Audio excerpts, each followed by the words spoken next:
Welcome back to Animal Crossing New Horizons. I'm dear darling, shall we see what's going on our lovely island of Fawnhallow today? We'll be relaxing as per usual. Late recording today because a little bit of D&D happened. It was actually quite a low-key episode, you know. It's kind of weird because obviously there are some things which happened which are sort of like a sense where, like, as a DM, I know what that means, but as a player, you might not necessarily know. That's basically as descriptive as I can be for that, but my players came up with some very interesting things which definitely caught me off guard here and there. But good evening everyone, right now in Fawnhallow it's 10:38 PM on Thursday, November 21st, 2024. Celeste is here, how wonderful. But I think the most, not the iconic, but the thing which is most interesting is there's a lot of character revelations this time where when as a DM you come up with a load of characters, or like for a story, you know, you could just come up with cookie cutter characters, which is fair, and a lot of the times if they interact with like an NPC which doesn't have an image or anything like that, they're just some random boring character. Who even cares? Like, I will just think of, oh, what's a personality trait? Oh, maybe they're like easily annoyed or something. Okay, boom. Then you just do the scene of that, and then you discard them, and then you probably never see them again unless your players are my players and they randomly bring them up all the time. No, not really all the time actually. My players are pretty good at that. If anything, the opposite is true. That sometimes my players can't remember the characters. But that's part of course. You know, I know my world pretty well because I've literally made it, so I spent a lot of time thinking about it. But yes, there's what I mean by that. It's like when it comes to actually player characters, more important NPCs, you know, I give them a personality, I give them stuff like that, but I also give them like a little bit of a lore, you know, just like a little bit of flavour for what their story is and all that, you know, a little bit of motivation. Where it's good because you can leave like little hints to it as it goes. Like early on, no, I'm trying to think. Where you can leave little things as like, oh, I need to call upon like some sort of personality trait at this point. Oh, you can leave a hint to this sort of thing which they don't know about, but will maybe be relevant if they ever ask for it. I would say 90% of the time they will never inquire about the thing which will lead to that personality trait. But if you have recurring characters in your story, they will eventually stumble across it. And I feel like in the last 2 sessions with this group, they've stumbled upon 3 things, which I thought was one, actually like sort of like the backstory for this character, or no, 4 things actually. Now I think about it. One of the things I'm not sure if they thought was as important as it was, but you know, that's a sort of shrug, and they'll discover it for himself. But 2 of the main ones, which I think are like more of the bigger sort of reveals, which are not even reveals in the sense like this is a huge reveal, not like a one before where they confessed everything to not necessarily someone who was on their side, but it's a sort of thing where, yeah, there are some like reveals which are more like incidental to this character's like personality or motivation, etc., etc. One of them being a character which they were introduced to very, very early on. It was actually in literally the session 0, the session 0.5 as I called it, for 2 of the characters. They were introduced to a Warforged automaton, and the way I pitched was, and they asked who she was, and I was like, oh, she was a journalist and she's like good at drawing. And she was definitely one of the older characters that they met. I think her actual age is like 38 or something. I can't remember off the top of my head. Somewhere like that. So like middle-aged. And she is like a good fighter. And then they don't know much about her past. But eventually, like, I was just like, when I made this character, I was like, her story is going to tie into what will probably be relevant to one character's story, and also sort of tie into one of her future acts. I don't know which one. If they ever get around to it, they'll get around to it. I was just gonna be like, that's the motivation behind this character, like that's her backstory, and then like there's some other incidental details. So obviously this character sort of kind of quote accompanied them to Act 2, but not so much because obviously this is a story about them. But they have this character, she has some incidental details about her, which I just randomly thought of at the time, and they kind of got revealed. They haven't revealed everything, and I'm not sure if, I won't say everything, but the thing that they do realise is that she has a complicated situation with her family, quote. is what I describe. Not family as in like parents, as in more so that she has or had a lover in this place, and things are now tense between them, which they revealed in a rather dramatic way, I suppose, because I didn't even think that this group would meet this character necessarily. I gave it as opportunity because like the through line I had to get to this character was basically long and short the characters got pickpocketed, the party got pickpocketed, and then if they chased up that through line they would eventually find this character, and they kind of did that just like a little bit later, and then this character was the ex-lover or that character they originally met ages ago, and that sort of got revealed today, and it was a difficult one to roleplay because I was just like, a lot of this roleplay will just be me talking to myself. I'm like, how am I going to get them talking as well in it? So I'm like, okay, some moments will be talking to himself, that's fine. And I don't know, I thought it was a dramatic reveal.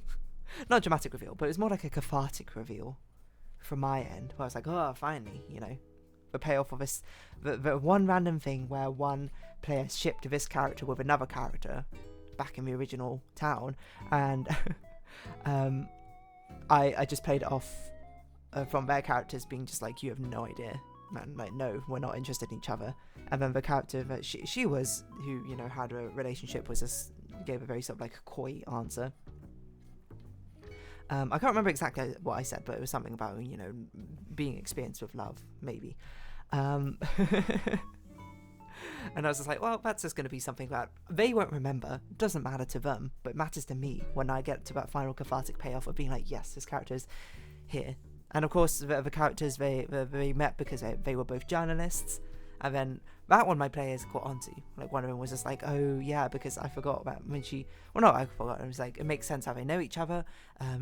Because when she introduced herself to us, she said that she is a journalist. Well, she was a journalist who used to work for a company, but then no longer worked for that newspaper anymore, and now does sort of like contract work here and there. And then the guy that they met was like the head of a newspaper now the head of a newspaper department, a journalism department. And it was just like, oh, it all came together. It's brilliant. So that's the sort of thing where to the players that probably makes they're just sort of like, oh, you know, that's cool, you know, cool. Dear Darling actually like made a little bit of a law drop at some point, and then just, and now this is like a revelation. It was just sort of like a, oh yeah, nice moment. But really it's for me, to be honest, where I'm just like, yeah, I'm the one who gets from his catharsis, I think, out of that. Where it's just like, by me doing this, I'm like,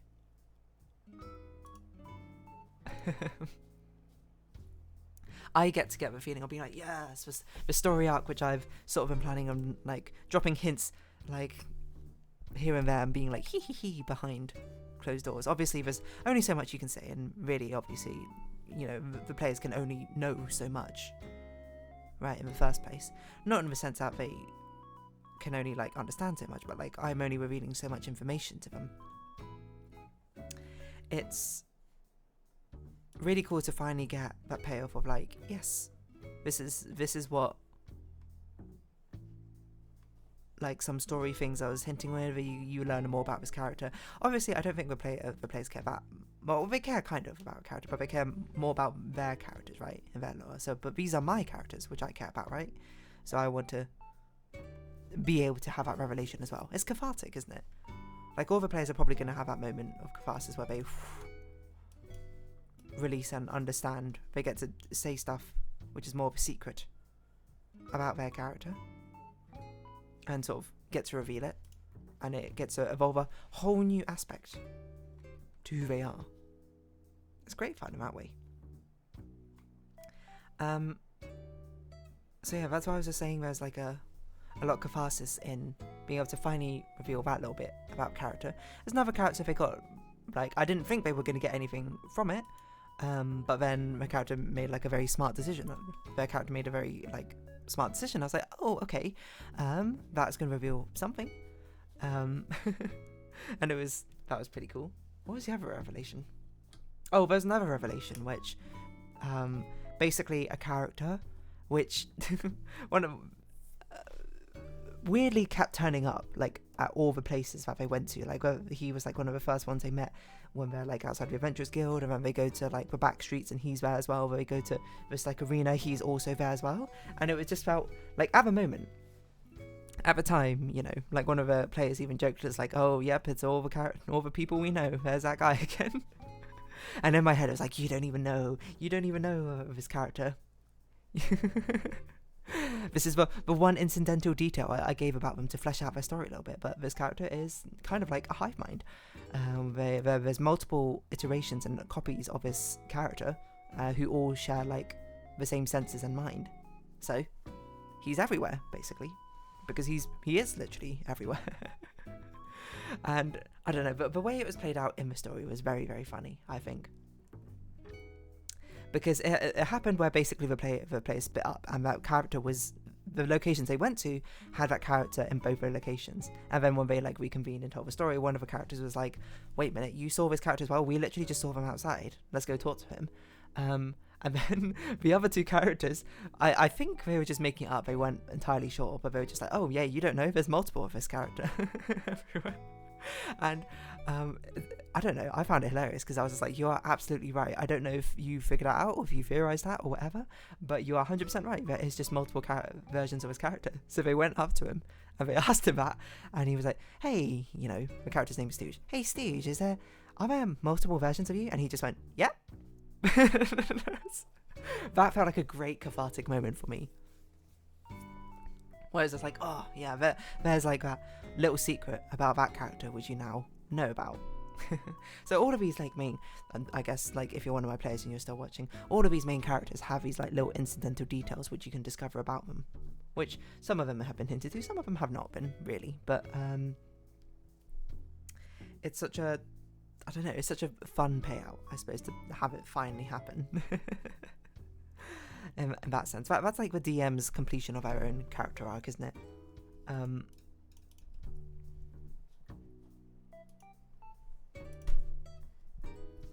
It's like a sort of situation where it's like, oh yes, you know, I finally get the payoff. I finally get to reveal a secret like this. There's so many other secrets which occur and are happening, but the problem is they won't get revealed for ages, right? Because like some of them I have like, literally it should be a campaign spanning secret, like it'll probably be like coming out like towards the end of a campaign, like because it's like, vital to story arcs and character arcs, while so they gave me their backstory and that sort of thing. You know, most of them were basically like, I think actually everyone was just like, oh yeah, you can add like your own flavor to the story here and there and make sense, so then they can actually get surprised by things as the story transgresses, and then they'd have to think about how they would react to it, which I think makes it fun. So obviously all of these NPCs and all the players, they've all got like little twist incidental details about their lore, their backstory, things like that, which they've yet to discover. But when they do, it'll be a lot of fun.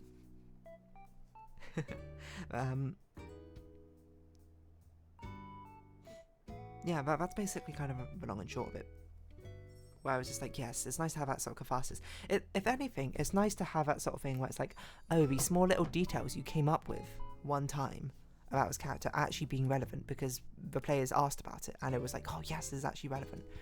There's been a few which was like that as well. Like one of them was there's like a noble family circle, which this is the other campaign, called the Crown Quartet, because originally it was 4 families, but now it's like 5 families trying to be 6, but it's still called the Crown Quartet, which I thought was funny. There was, what is another one? Some of them I definitely just improvised. Like this is me completely admitting it. You improvise it in the scope of the world, which makes sense, at least. So it's not like it's completely improvised, it's more like I've never thought about this before, but this is how it should work. One of them asked me about like why there were so many sewer systems connecting like houses together in the town they were in. And I didn't think too much of it, but then I was like, oh, you know, I guess that is probably a little bit weird. Like, because in my mind, I was using them as the same way that you have like escape tunnels, I guess. Like I think during wartime, I learned about it in history or something. They would have like these secret tunnels about the place, to connect them together, and that's kind of what I based it off. And I was like, okay, but me framing them as sewers, I guess, is a bit weird.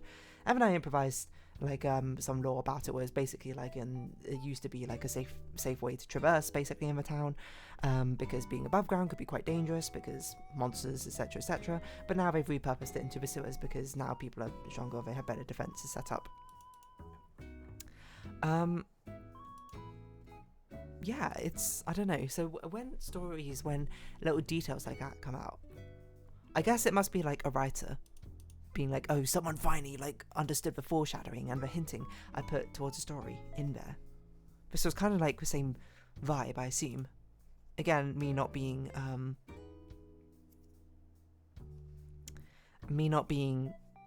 a writer probably means I don't have the best perspective on it. But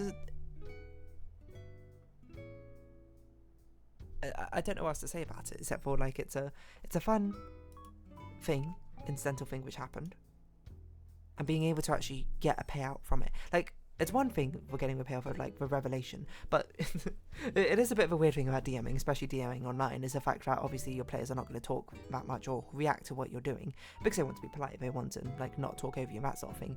But it's a lot of times when I'm describing the scenes, I'm just like, I don't actually know if my players like care about this at all.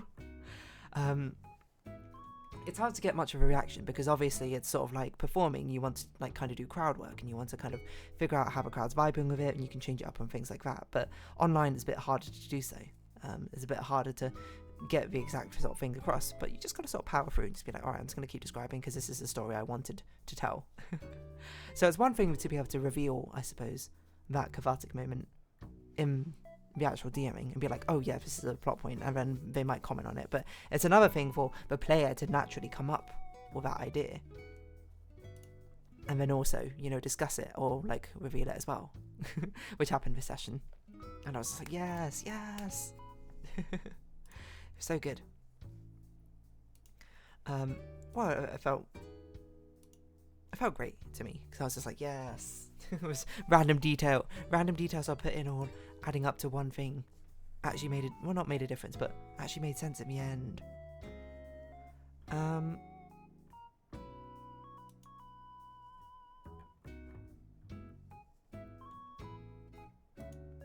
Yeah, so I don't know what else I was going to say about this.